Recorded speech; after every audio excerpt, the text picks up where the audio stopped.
Welcome back to Teach Me Something YouTube channel.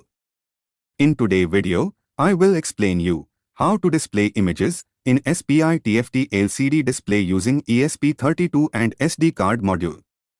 Images are stored in SD card in JPG format.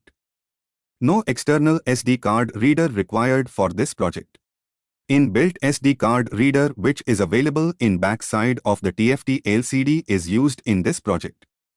Please watch full video to make this project.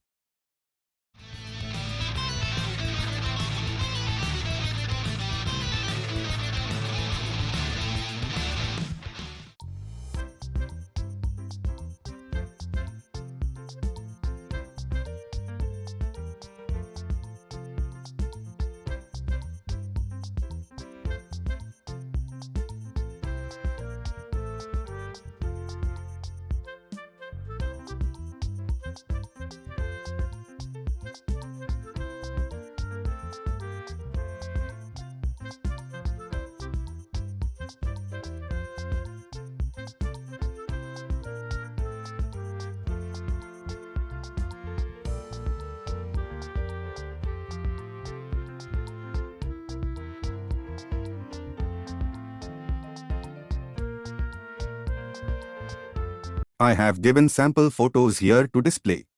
Move this file images to SD card directly. Don't move as folder. Images should have 240 x 320 pixels to match the TFT LCD resolution. You can also store your own images with the same resolution. If you have more pixel in your images, change to 240 x 320 pixel format and send to SD card. Many software available to convert the required pixel format.